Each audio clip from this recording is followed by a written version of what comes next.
जय मां सरस्वती। मैं हूं बैजनाथ और आप सभी देख रहे हैं आप सभी का प्यारा यूट्यूब चैनल एग्जाम तक वॉरियर्स। दोस्तों, आज हम बात करने वाले हैं यूसीआईएल प्रोफेशनल नॉलेज। दोस्तों, आप सभी लोग क्या करिएगा, यूसीआईएल अब की बार यूसीआईएल पर प्रोफेशनल नॉलेज की जितनी भी वीडियोज है ना, जाकर देख लीजिए। मैंने बता रखा है किस पोस्ट के लिए क्या पढ़ना है। तो दोस्तों, प्रोफेशनल नॉलेज जो ये स्पेशली वीडियो लेकर आया हूँ, तो प्रोफेशनल नॉलेज में हम ज्यादातर क्वेश्चंस दोस्तों प्रोफेशनल नॉलेज से कवर करने वाले हैं। उससे पहले आपसे रिक्वेस्ट करूंगा कि आप टेलीग्राम ग्रुप, व्हाट्सएप ग्रुप और चैनल को सब्सक्राइब, ये 3 काम जरूर कर लीजिए, क्योंकि दोस्तों प्रोफेशनल नॉलेज की बहुत सारी क्लासेस मैं लेकर हाजिर हूँ आप सभी के सामने।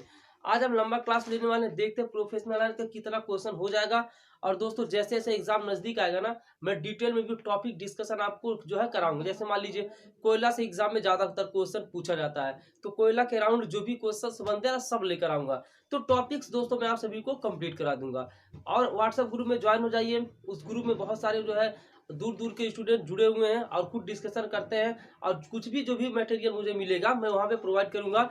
ये मेरा प्रोफेशनल नॉलेज का पहला ही मतलब वीडियो है। तो अगर आप इसको सपोर्ट करते हैं, शेयर करते हैं और थोड़ा सा मुझे भी थोड़ा सा अच्छा लगता है, तो मैं और भी क्लासेज इसका लेकर आऊंगा। ठीक है ना। अब ये आपके ऊपर है, कितना शेयर करते हो, कितना सपोर्ट करते हो। दोस्तों, सपोर्ट नहीं करोगे थोड़ा वीडियोस तो मैं तभी लेकर आऊंगा, लेकिन अगर आप सपोर्ट नहीं करोगे ना, तो फिर मजा नहीं आता है, दिल से पढ़ाने में मजा नहीं आता है ना। आप इस चीज को समझ रहे होंगे। तो चलिए प्रोफेशनल नॉलेज के हम क्वेश्चन की तरफ बढ़ते हैं। दोस्तों, सबसे पहले हम चूंकि यूसीआईएल के बारे में पढ़ रहे हैं ना, तो यूसीआईएल का हम फुल फॉर्म जान लेते हैं, और इसके रिगार्डिंग अगर कोई क्वेश्चन पूछता है एग्जाम में तो हम कर सके। तो यूरेनियम कारपोरेशन ऑफ इंडिया, इसका फुल फॉर्म है uranium corporation, uranium corporation of India. UCIL का फुल फॉर्म हो गया होता है दोस्तों यूरेनियम, यू से यूरेनियम, सी से कारपोरेशन ऑफ इंडिया लिमिटेड। क्या हो जाएगा? लिमिटेड, ये हो जाएगा। और उसके बाद दोस्तों, और ये अंडर द यह क्या है, ये भारत सरकार के अंतर्गत आती है। किसके? इंडियन गवर्नमेंट के दोस्तों। यह इंडियन गवर्नमेंट के दोस्तों क्या होती है? अंडर में आती है। यह भारत सरकार के अंडर में आती है। और ये दोस्तों क्या होता है? Under the department of atomic energy, यह एटॉमिक एनर्जी के भी अंदर आती है। क्वेश्चन दोस्तों धीरे धीरे क्वेश्चन आपको मिलेगा, परेशान मत रहिए, ये कंसेप्ट वाइज चलेंगे तो ज्यादा बेहतर रहेगा। तो एटॉमिक एनर्जी के तहत आती है। इसकी स्थापना दोस्तों, अगर हम फाउंडेड की बात करेंगे, इसकी स्थापना यूसीएल की 1967 कब हो गई थी दोस्तों? इसकी स्थापना हुई थी 1967 में, अर्थात 1967 में। इसका हेडक्वार्टर जदगुड़ा है। क्या है? कई लोग जदगुड़ा भी बोलते हैं। इसका हेडक्वार्टर कहाँ दोस्तों? जदुगोड़ा ऐसे बोला जाता है। Headquarter Jaduguda, founded 1967। और इसके जो ओनर है, वो ओनर कौन है दोस्तों? Government of India. कौन है? Government of India. इसके ओनरशिप की बात करेंगे तो इसके ओनरशिप जो है किसके पास है? गवर्नमेंट ऑफ इंडिया के पास है। अगर इसका रेवेन्यू की बात करेंगे तो 20,347 करोड़ लगभग इसका क्या होता है? रेवेन्यू होता है। और यहाँ पे बात करेंगे, देखिए दोस्तों, आपके एग्जाम में कुछ भी क्वेश्चन पूछा जा सकता है। और जो स्टूडेंट कहते हैं सर प्रीवियस ईयर प्रोवाइड करा दीजिए, दोस्त प्रीवियस ईयर इससे पहले ये होता ही नहीं था। ठीक है ना। इससे पहले इंटरव्यू पूछा जाता, इंटरव्यू होता था, तो कैसे मैं प्रीवियस ईयर दे दूं? एक्सपेक्टेड करा लो, पूरा वीडियो देखिए, मजा ना आए तो फिर कहिएगा। इसका रेवेन्यू जो कमाई है 20,34.79 करोड़ है ना। और यहाँ पे इसके जो एम्प्लॉई है 4,629, टोटल इसके एम्प्लॉय कितने दिया? 4,629 इसके एम्प्लॉय है। एमडी एंड सीईओ कौन है? क्वेश्चन पूछ सकता कुछ भी, तो आप सभी लोग अच्छे से तैयार करके जाइए। एमडी एंड सीईओ श्री के असनानी। कौन है? श्री सी के असनानी। कौन है डियर? असनानी। ये हो गए आपके एमडी एंड सीईओ श्री सी के असनानी। ये तो यूसीआईएल का ओवरऑल प्रारूप हो गया। यहाँ से क्वेश्चन पूछा जा सकता है। अगर यूसीआईएल से रिगार्डिंग यहाँ से क्वेश्चन है तो मैं नहीं जानता हूँ कि आपका फंसेगा। आइए हम नेक्स्ट क्वेश्चन की तरफ चलते हैं। दोस्तों, चैनल को सब्सक्राइब करके रखिएगा, 6 दिसंबर तक सब्सक्राइब करके रखिएगा, ना तो फिर आपको अगर जो है पेपर थोड़ा सा भी गड़बड़ होता है ना, तो मेरे ऊपर जिम्मेदारी मत दीजिएगा। पूरा वीडियो देखिए, सब्सक्राइब करके रखिए, हर एक इन्फॉर्मेशन मैं लेटेस्ट अपडेट यहाँ से देता रहूंगा। चलिए हम लेते हैं एक और question, question number 2। Mines act का एग्जाम में पूछा जा चुका है दोस्तों कि माइंस एक्ट जो है कब आया, माइंस एक्ट फोर्स में कब आया, यानी कि माइंस एक्ट जो है फोर्स में कब आया। तो माइंस एक्ट की बात करेंगे, माइंस एक्ट की बात करेंगे तो माइंस एक्ट आया 1 जुलाई, कब दोस्तों, 1 जुलाई 1952 को। माइंस एक्ट कब आया दोस्तों, 1 जुलाई 1952 को माइंस एक्ट आया हुआ था। ठीक है ना, कोई दिक्कत नहीं है दोस्तों, आराम से क्वेश्चन देखते हैं। थर्ड क्वेश्चन हमारा है, which all of the national disease in 12 months, which one of the notified disease in 12 months, यानी कि 12 मंथ्स में कौन सा जो है दोस्तों नोटिफाइड, डिजीज मतलब आप सभी को पता है रोग, डिजीज मतलब क्या होता है रोग, यानी कि 12 मंथ्स में कौन से नोटिफाइड जो है रोग जो है दोस्तों हो जाते हैं। तो एक नाम है ये दोस्तों, ये जो रोग होता है डस्ट के कारण होता है, जिस रोग को मैं बताने वाला हूँ किसके कारण, डस्ट के कारण अर्थात धूल के कारण ये रोग होता है। उस रोग का नाम है PNEUMOCONIOSIS,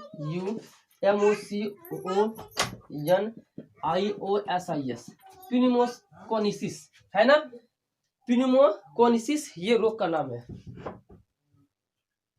ठीक है ना, प्यूनिमोकोनिसिस इस रोग का नाम है। जो 12 मंथ से काम करते हैं तो उनको डस्ट वगैरह के कारण ये जो डिजीज हो जाता है। एक बात और, जो भी क्वेश्चन मैं करा रहा हूँ दोस्तों माइंस से रिलेटेड है। अगर किसी भी कोई भी क्वेश्चन बाय मिस्टेक दोस्तों, क्योंकि गूगल से सर्च किया और भी सोर्सों से सोशल मीडिया से लिया हूँ, तो अगर किसी भी क्वेश्चन में दोस्तों डाउट होगा तो उसके लिए सॉरी, आप कमेंट बॉक्स में उसका राइट आंसर कर दीजिएगा, उसको सभी स्टूडेंट देख लेंगे, है ना।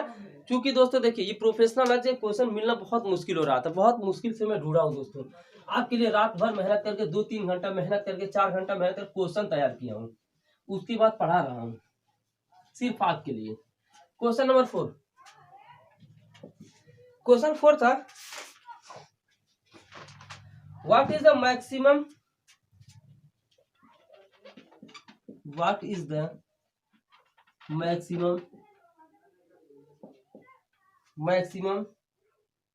वर्किंग आवर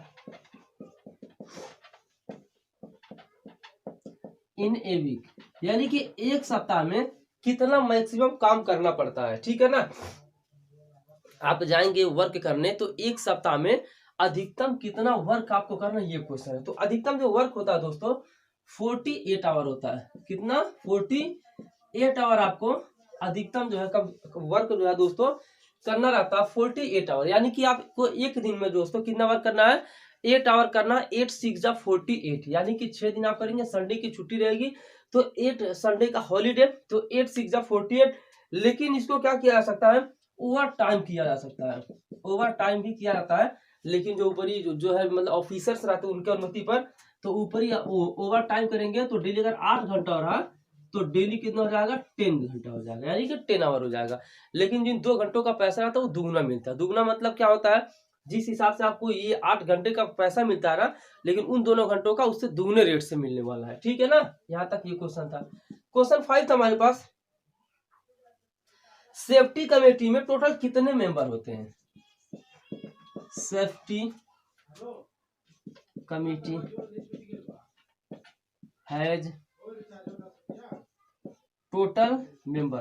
दोस्तों जो वहां पे एक सेफ्टी कमेटी होती है, तो सेफ्टी कमेटी में ओवरऑल कितने मेंबर होते हैं, तो दोस्तों सेफ्टी कमेटी में ओवरऑल 13 मेंबर होते हैं। कितने, ओवरऑल 13 मेंबर होते हैं सेफ्टी कमेटी में, जिसमें जो है, और ये जिसमें से जो 5 होते हैं ना इन्हें मैनेजर चुनता है।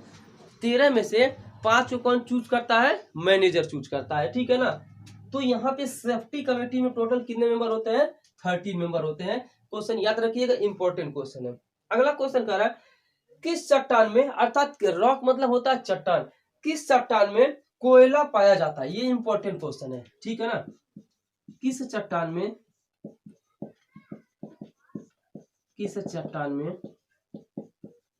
कोयला पाया जाता है,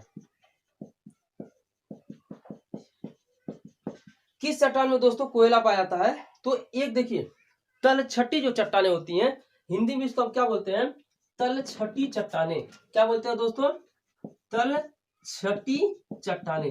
दोस्तों तलछटी चट्टानों में क्या पाया जाता है? कोयला पाया जाता है। अब एकदम ऐसा नहीं है कि जो एकदम ऊपरी जो परत होती है पृथ्वी की उसी पर कोयला मिल जाता है, ऐसा नहीं है। 3-4 परत जो होते हैं उसके ज्यादातर जो निचला परत होता है, तो निचले परत के हल्के से जो ऊपर होता है उसी को तलछटी बोलते हैं। तो तलछटी चट्टानों में क्या पाया जाता है दोस्तों? कोयला पाया जाता है, और इंग्लिश में इसको बोलते हैं सेडिमेंट्री रॉक। क्या बोलते हैं? सेडिमेंट्री रॉक, सेडिमेंट्री रॉक बोलते हैं। तो ये क्वेश्चन इंपॉर्टेंट है दोस्तों, किस चट्टान में कोयला पाया जाता है? तो तलछटी चट्टानों में दोस्तों क्या पाया जाता है? कोयला पाया जाता है, और इंग्लिश में इसको बोलते हैं सेडिमेंट्री रॉक। क्या बोलते हैं? Sedimentary rock. अच्छे अच्छे क्वेश्चन अभी भी आगे मौजूद है, तो वीडियो को लाइक करके चैनल को सब्सक्राइब कर लीजिएगा। नेक्स्ट की तरफ आ जाते हैं।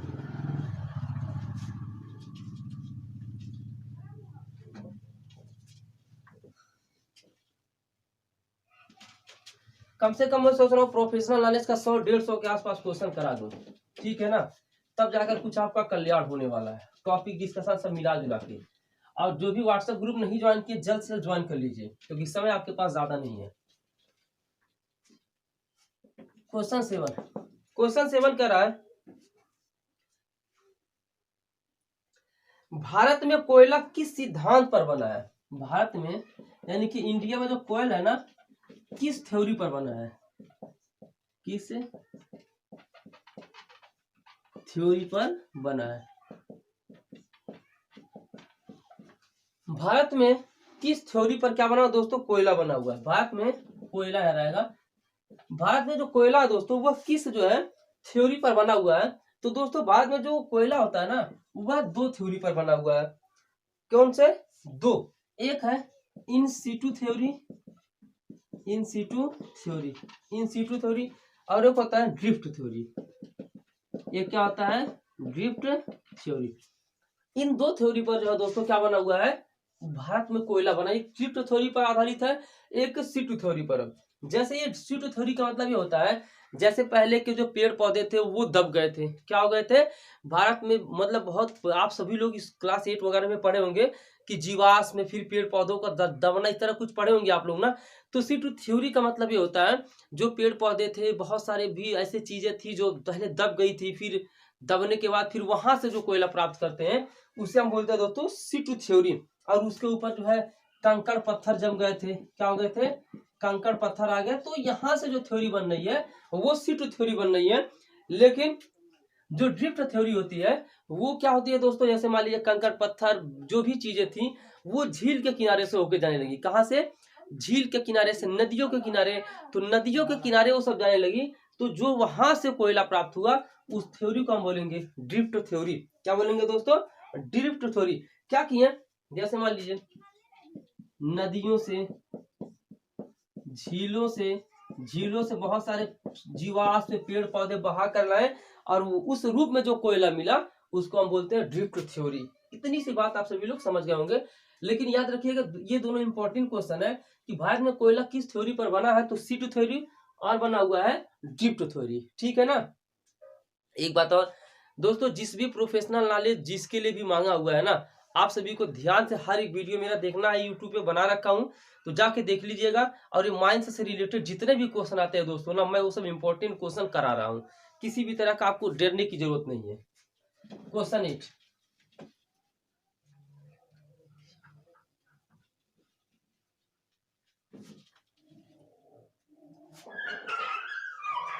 8, हमारे पास क्या रहा है?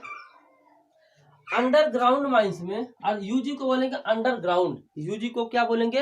अंडरग्राउंड। यूजी माइंस में किसी भी गैलरी की, ये इंपॉर्टेंट क्वेश्चन है, किसी भी गैलरी की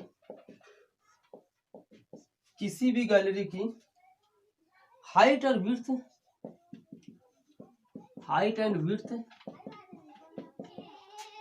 विड्थ कितना रखा जा सकता है?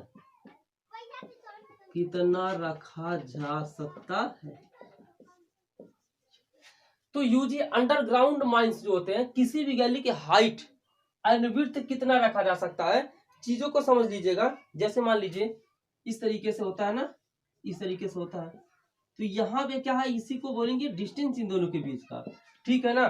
तो कह रहा है कि कितना रखा जा सकता है, तो यहाँ पे कह रहा है गैलरी की हाइट और विड्थ कितनी रखी जा सकती है। तो ये अगर दोस्तों ये तीन, अगर ये तीन होता है ना, तो इसके बीच की जो दो यहाँ पे रखते हैं ना, इसके बीच की जो दूरी रहती है दोस्तों, वो 4 रखना पड़ता है। विड्थ मतलब होता है चौड़ाई, यानी कि ये कितना रहता है 4, और ये लंबाई कितनी रहती है 3, सॉरी हाइट और विड्थ। हाइट 3 मीटर, ये हाइट 3 मीटर रहेगा। जैसे मान लीजिए यहाँ पे अब रख रहे हैं कोई लोग, इस तरह से रख रहे हैं, तो ये अगर 3 मीटर है दोस्तों ना, तो इसके बीच का जो डिस्टेंस रहेगा वो कितना रहेगा 4.8 रहेगा। इसको बढ़ाया भी जा सकता है अधिकारियों की अनुमति से, लेकिन अब इसको रखते हैं ना, तो 3 और 4.8 याद रखिएगा। इंपॉर्टेंट क्वेश्चन है, 3:4.8, हाइट 3 विड्थ 4.8। और इसे बदल कौन सकता है, चीफ इंस्पेक्टर चाहे तो। कौन, चीफ इंस्पेक्टर चाहे तो इसके रेशियो को थोड़ा बहुत घटा बढ़ा सकता है। चीफ इंस्पेक्टर, यह भी क्वेश्चन पूछा जा सकता है, कौन चाहे तो रेशियो घटा बढ़ा सकता है, तो चीफ इंस्पेक्टर चाहे तो रेशियो को क्या कर सकते हैं दोस्तों, घटा बढ़ा सकते हैं। चलिए क्वेश्चन 9 की तरफ आते हैं। बाकी अगर आपको कुछ आइडिया हो प्रोफेशनल नॉलेज के बारे में तो कमेंट में शेयर जरूर करिएगा। क्वेश्चन 9, कितना गैलरी मिलाकर एक पैनल बनाया जाता है। कितना गैलरी मिलाकर एक पैनल बनाया जाता है। एक पैनल बनाया जाता है, क्या कितना गैलरी मिलाकर एक पैनल बनाया जाता है। तो यहाँ से 5 से 7 इंपॉर्टेंट क्वेश्चन, इसको रट लीजिएगा, ठीक है ना। कितना गैलरी मिलाकर एक पैनल बनाया जाता है, तो 5 से 7 गैलरी मिलाकर एक पैनल बनाया जाता है। Next question, Jharia coalfields, Jharia coalfields का इंक्यूबेशन पीरियड लगभग कितना होता है। झरिया कोलफील्ड्स का इंक्यूबेशन पीरियड लगभग कितना होता है, चीजों को समझ लीजिएगा। झरिया कोलफील्ड्स का जो इंक्यूबेशन पीरियड होता है डियर, वो होता है 9 to 12 मंथ। कितना होता है 9 to 12 मंथ, अर्थात 9 से 12 मंथ तक ये झरिया कोलफील्ड्स का इंक्यूबेशन पीरियड होता है, 9 से 12 मंथ का। लेकिन पूछ लेता सबसे कम किसका होता है, सबसे कम। ये क्वेश्चन भी आ चुका है प्रीवियस ईयर में, यूसीआईएल ने इससे पहले जो माइनिंग वाले क्वेश्चंस थे दोस्तों उसमें आ चुका है। तो अगर 9 से 12 इसमें लगता है, तो यहाँ पे सबसे कम का अगर पूछ लिया तो ये होता असम में है। कौन सा दोस्तों, असम में है, जहां पे सिर्फ 2 से 6 सप्ताह लगते हैं। कितने डियर, 2 से 6 सप्ताह, 2 सप्ताह 14 दिन, 6 सप्ताह 42 दिन, इसके अंदर उसका इनक्यूबेशन खत्म हो जाता है, ठीक है ना। तो झरिया कोलफील्ड्स का इनक्यूबेशन पीरियड कितना है 9 से 12 मंथ, और सबसे कम पूछेगा तो आपको लगाना है इसका असम का 2 से 6 सप्ताह। चलिए क्वेश्चन 11 की तरफ आ जाते हैं। जो यहाँ पे क्वेश्चन यहाँ पे कमेंट कर रहा हूं दोस्तों, यहाँ पे जो कार्बन होता है, ना, कार्बन में सीओ का कितना परसेंट है, सीओ का कितना परसेंट, या जो भी यहाँ से क्वेश्चन बने, जो कार्बन होता है उसमें सीओ कितना परसेंट पाया जाता है। तो दोस्तों यहाँ पे सीओ की बात करेंगे तो 50 ppm, 50 ppm अगर इसको परसेंटेज में चेंज करते हो तो 0.005% पाया जाता है। तो कार्बन में सीओ जो होता है दोस्तों वो 0.005% पाया जाता है। दोस्तों किसी भी क्वेश्चन में डाउट होगा, मैं बार बार करूँ, कमेंट बॉक्स में जरूर करिएगा, कोई दिक्कत की बात नहीं है, ठीक है ना। चलिए क्वेश्चन 12 की तरफ आ जाते हैं।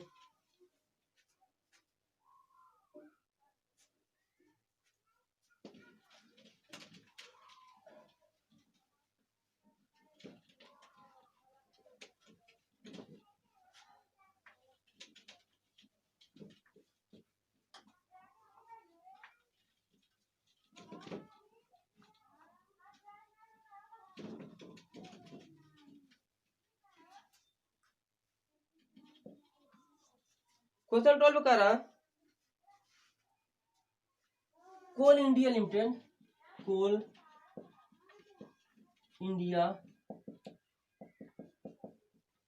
लिमिटेड की स्थापना कब हुई। ये क्वेश्चन इंपॉर्टेंट है, ये सब क्वेश्चन पूछे जाते हैं। कोल इंडिया की स्थापना कब हुई। तो इसका राइट आंसर हो जाएगा दोस्तों 975। कोल इंडिया लिमिटेड की स्थापना जो दोस्तों हो गई थी वो हुई थी 1975 में। कब? 1975 में, अर्थात कोल इंडिया लिमिटेड फाउंडेड हुआ था दोस्तों 1975 में। आपको कमेंट करना इस समय इसके जो है एमडी एंड सीईओ कौन है, और इसके हेडक्वार्टर भी पूछे जा सकते हैं। तो हेडक्वार्टर और इसके एमडी एंड सीईओ जरूर कमेंट करिएगा, ठीक है ना। क्वेश्चन नंबर 12 का। चलिए दोस्तों, सेशन को यहीं पे एंड करना पड़ेगा। आप सभी लोग देख रहे हैं ना, लाइट जा चुकी है, लेकिन फिर मैं ये क्वेश्चन आपको होमवर्क के तौर पे देते जा रहा हूँ, ठीक है ना। लाइट जा चुकी है दोस्तों, कोई बात नहीं। Which state has highest number of coal mines in India? Bharat में कौन सा ऐसा राज्य है जहां पे सबसे ज्यादा दोस्तों कोल माइन है? सबसे ज्यादा भारत में कौन सा ऐसा, दोस्तों रुकिए मैं क्लास को एंड नहीं कर, चलिए देखते हैं। लास्ट क्वेश्चन है, भारत में कौन सा ऐसा राज्य है जहां पे सबसे अधिक कोल माइंस है? तो दोस्तों इसका राइट आंसर हो जाएगा झारखंड। क्या हो जाएगा दोस्तों? झारखंड में सबसे अधिक कोल माइंस है। कहां पर? झारखंड में। झारखंड में सबसे अधिक कोल माइंस हैं, ठीक है ना। चलिए एक और क्वेश्चन, लास्ट क्वेश्चन देख लेते हैं। Question 14, full form of EMP.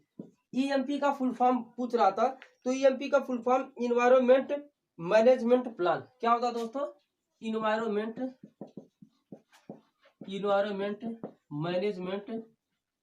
Management plan. तो ईएमपी का फुल फॉर्म क्या है? इन्वायरमेंट मैनेजमेंट प्लान, ठीक है ना। चलिए 14 क्वेश्चन रहने देते हैं, फिर अगले सेशन में हम लेंगे क्वेश्चन को ज्यादा से ज्यादा। उम्मीद करता हूँ सेशन पसंद है, लाइक करिएगा, चैनल को सब्सक्राइब जरूर करके रखिएगा, और दूसरा सेशन हो सकता है आज ही मिल जाए, ठीक है ना। बस सहयोग करते हैं, मिलते हैं नेक्स्ट वीडियो में, तब तक के लिए जय हिंद, वंदे मातरम। सभी साथी जय हिंद जय भारत कमेंट बॉक्स में जरूर करें।